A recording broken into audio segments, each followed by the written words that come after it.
Dixon should know this about me. I fear not the jaws of death. Mostly because the one right's fallen down. That's a bit less part of the jaw. Okay, look, I'm not as good as come back to Shulkers, alright? Anyway, hey everyone, welcome back to Xenoblade Chronicles. In the last episode, we finally arrived here on the new prison island, and so far, so good. We've met up with Dixon and made it through his beastly trials, as well as made it through at the kitchen.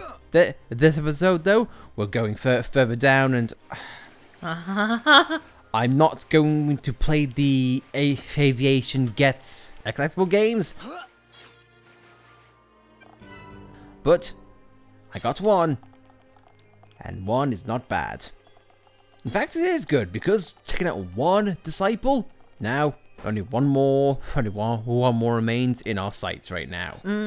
So, if you can tell, these are the versions of Flammies. Not really that different compared to the Flammies that are right by our door in Colony 9. Well, like you mentioned last episode, I do like the blue aesthetics. Yep. If it's emphasis on what Zanza's influence was on the original prison island, it is this. But we're not going to get into that right now. Instead, we are going to take on the two unique monsters that are in our way right now. So, starting off, let's go with the unique Flammy here, the Cold Fagashu. If you couldn't tell, Kindred, so that is going to cause a problem straight away. But much like at the Flammies in Colony 9, these guys like to be physical, except these guys also like to confuse. Charlotte. Fine, I guess Ryan is taking care of that. But yep, if you couldn't tell, poison is something that they very much love to do, so let's keep an eye on that. And kill a snipe, which can knock you back.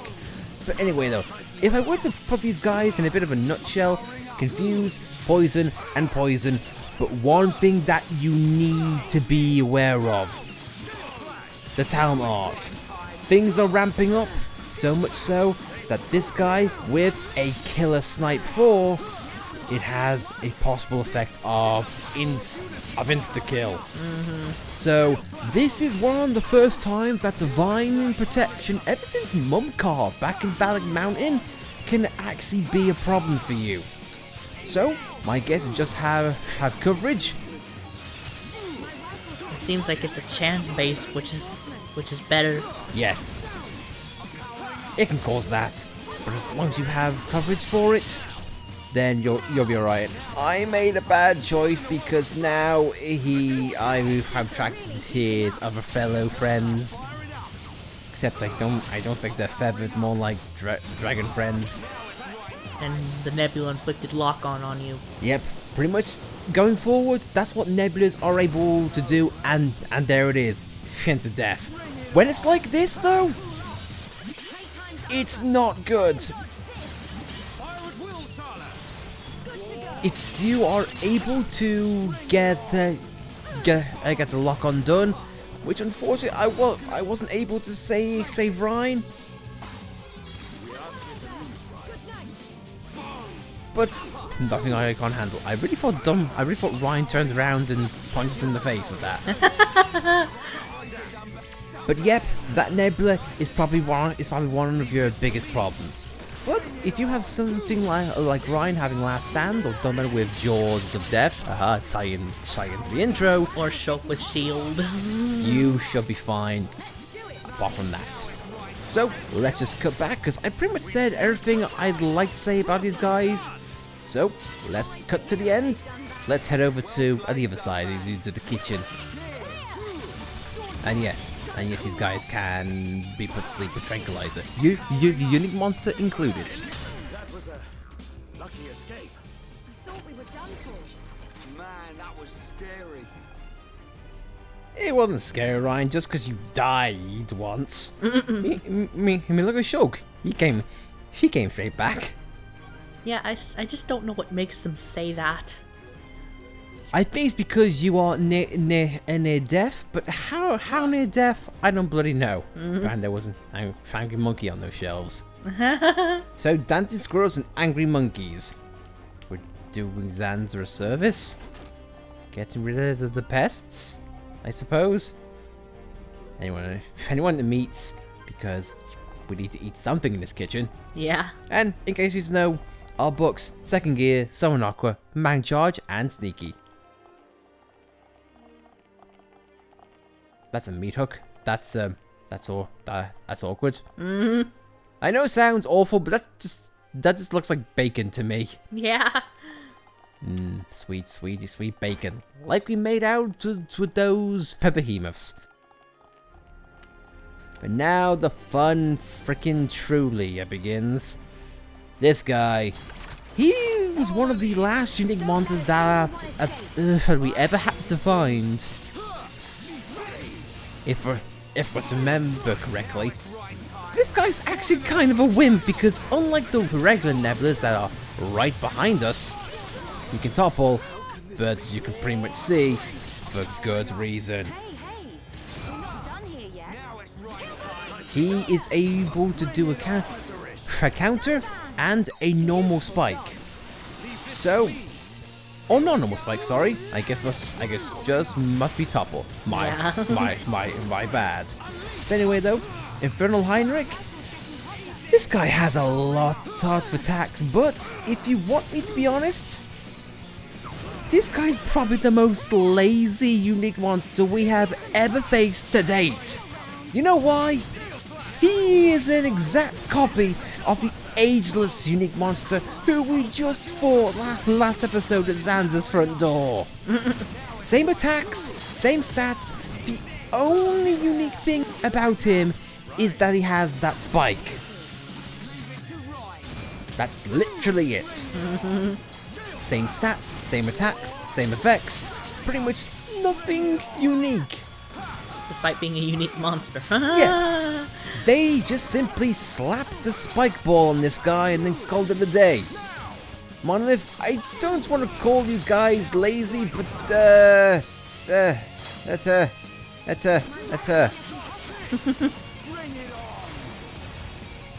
Ryan says, bring it on. I think he's gonna give Shah something to bring on.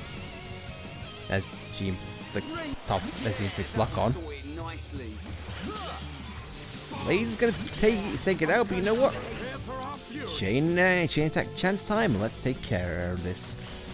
I'm probably going to give. Yeah, why not? I'm on it. Heal everyone, please. Give me some space. But yeah, apart from what I mentioned, that's pretty much the funny thing he has. Like, he's just literally a spike ball. I guess that other nebula can cause you a problem by inflicting lock on. Pretty much, but that's not much different to what we had with the Aegis guy. Anyway though, he's dead. I don't know. I wish I would cut to his death. Bone, I'm powering. I dread to think what bone you're actually powering, Ryan, good sir. Bruh, but now's not the time, the place, or the event. Let's just kill. This is the power of unity, Now it's right time. Oh, this ain't good, man. I'm turning up the heat. Right. Don't lose your cool. This is it. Last act. I should probably use that by now.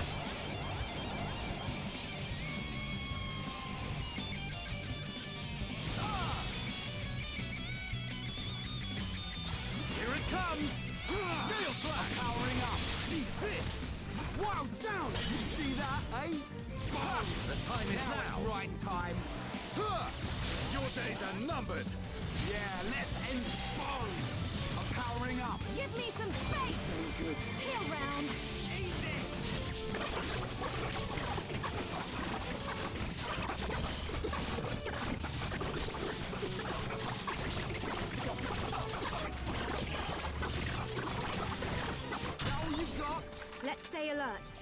We mustn't be careful. Well, that was closer than what I would have liked. Yeah. He can turn things pretty bad really quick. I think it didn't help that the other nebula exploded. Nope. All I can say is, you infernal bastard. So he gives us an infernal element, meteor staff, and cross impact, and a gape. We've been getting a lot of those.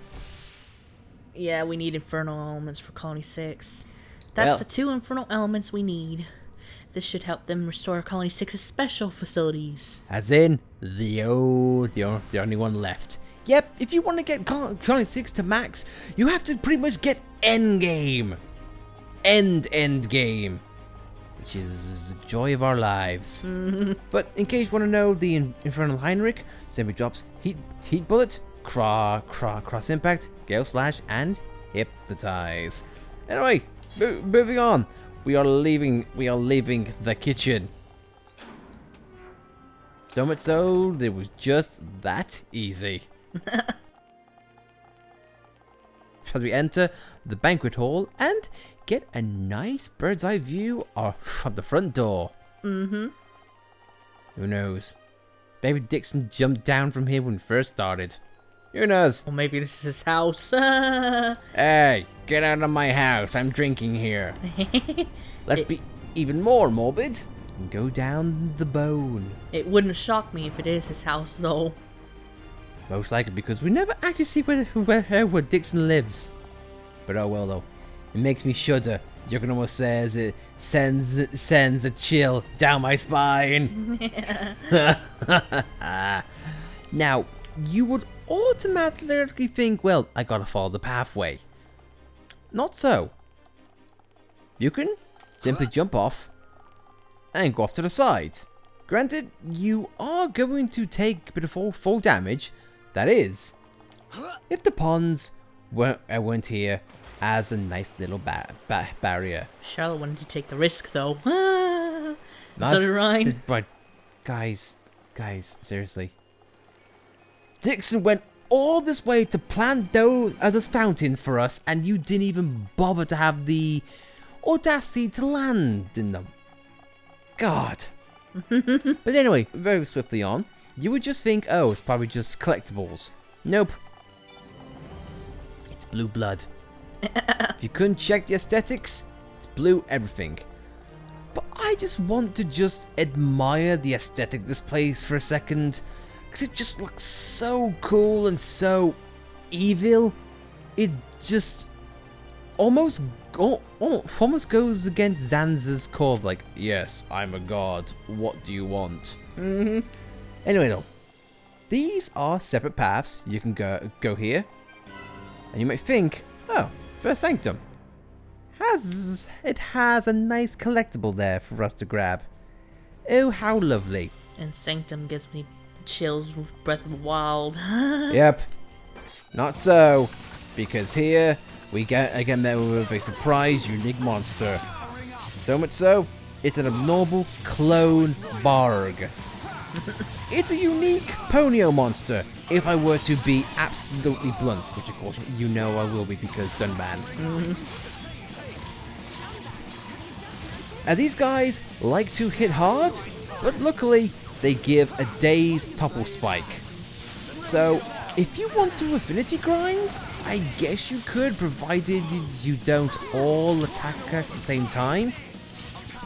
And I messed up the timing for that. Great, good job me. I do like their design, though. Oh yeah, it almost looks like Rapidash from Pokemon on steroids. It's either that or My Little Pony went extreme heavy metal. But I should ruin that now. They can inflict bleed if you want to, and they can give themselves Ether Protect and Physical Protect. Meaning they can buff themselves up by whistling you down. But apart from that, their day spike is their bread and butter. It limits your attack options. But if you avoid that, you should be a-okay.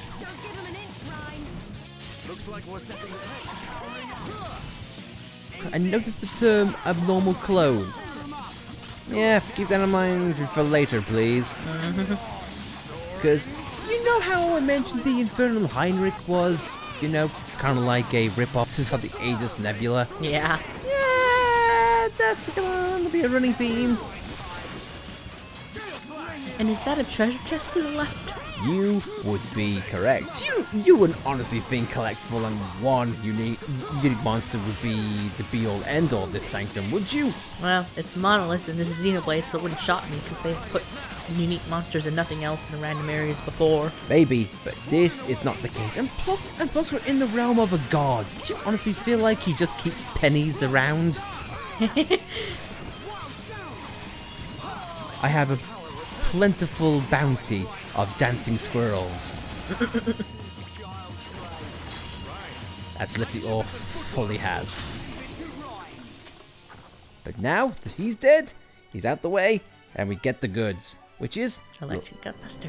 Bombardier, Airball Crystal, the Sunstaff Familiar, which has 3 slots, which is absolutely lovely, and as you mentioned, Alice, Electric Gutbuster. In case you know, Talent Art, Head Shaker, Zero Gravity, Electric Gutbuster, and Summon Copy. And behind all of that, we get the Giant's Treasure Chest.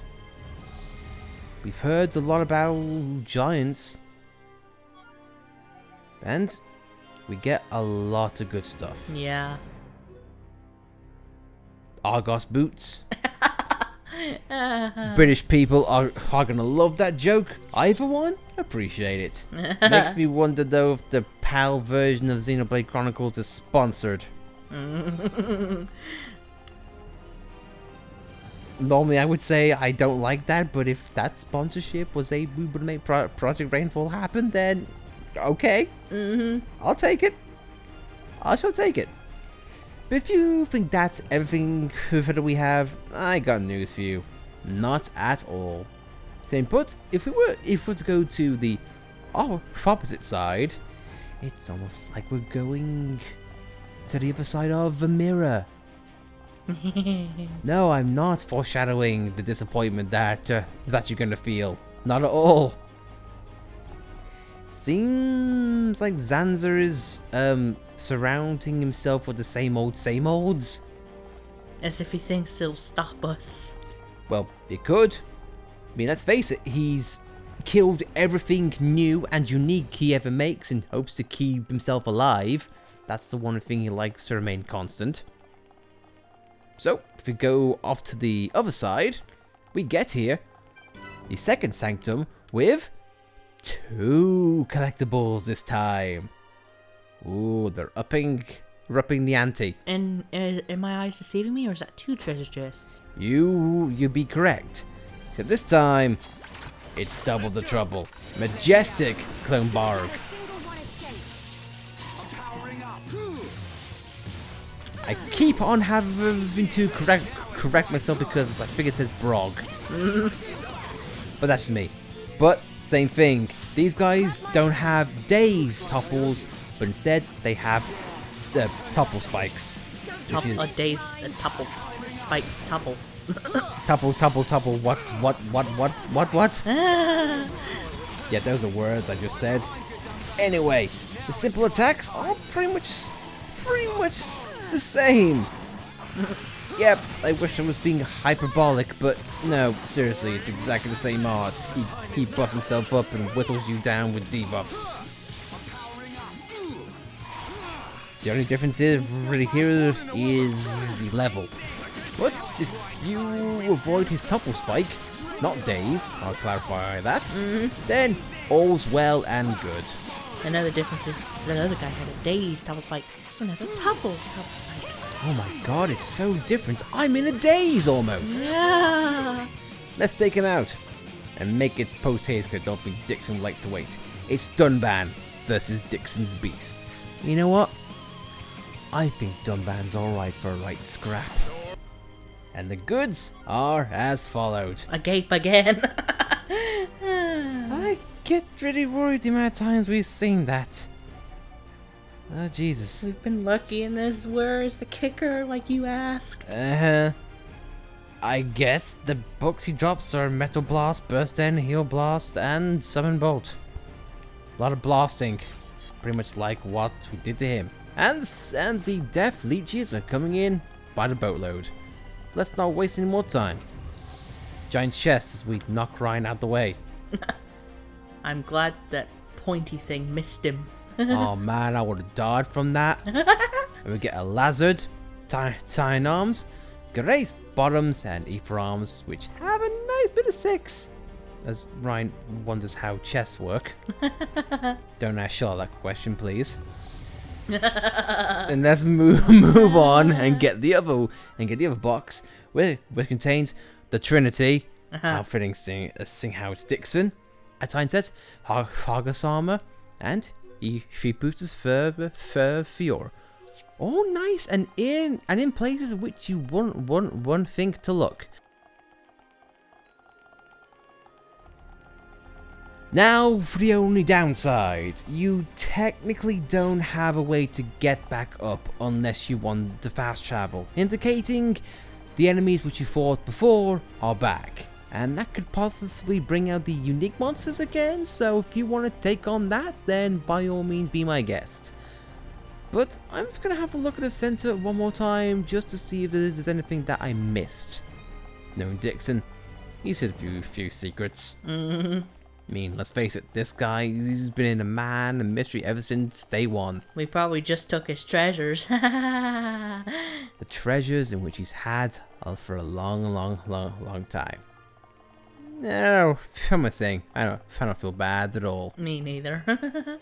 He does have a nice chandelier though. I would ask who his decorator is, but I feel like it's more on a higher up scale. Dare I say a divine scale. Anyway though, let's go back. Because if you were to go here, you would be sent back down. I like how it says you're on the ground floor even though technically you are above it. But hey who. Wait. Do you not have a way back? I guess we didn't pick up any landmarks.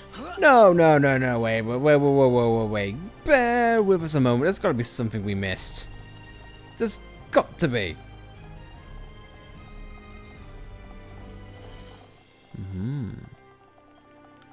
Ah. Ha. No, that goes nowhere. That's Upper Horn. Yeah, I thought about that for a minute too. I think though at some point you were able to pick up a kitchen key. Ah, you suck. On our way back, we tried to say hello to Dixon, but he's not here. Oh well. Seems like the real fight has just literally begun. Master Obart. So he's the Master Obart. Hi, Karumba. I want to put it broadly. This is an even bigger guy, if you could believe that. Annihilation 5, which can topple you, and a lot of physical art, which just hurts a lot. Pretty much, he likes to stall with a lot of things, and make you pay with his physical presence. And yeah, knock you back pretty much.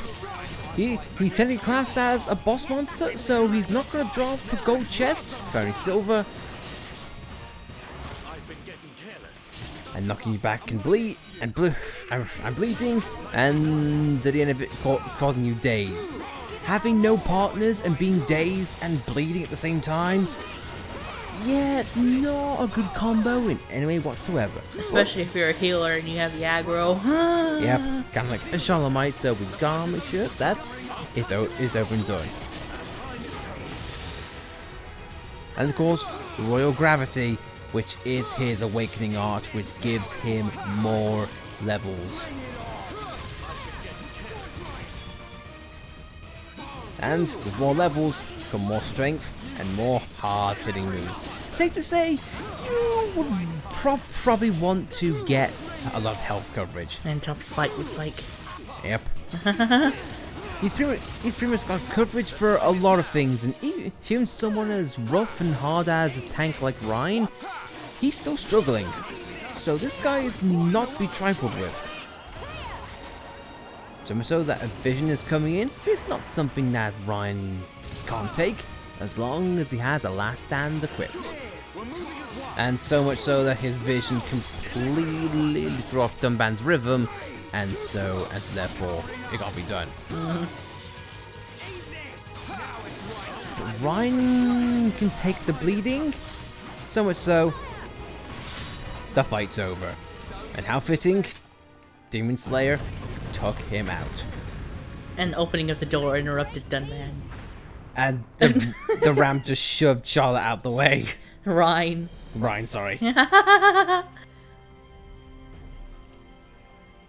On that note though, guys, the way's clear. finally a landmark. Which we'll happily take. I don't know about you. It's just something more morbid about an empty throne. Dixon or Xander's been watching this, and I don't know about you, but there's not really much inform the company. But who knows? Daytime approaches. I think it's time when we brought Dixon into a little bit more light. So, that said, guys, I think we'll end things off here. So, if you liked this video, be sure to like it. If you dislike King Dunban, then shame on you.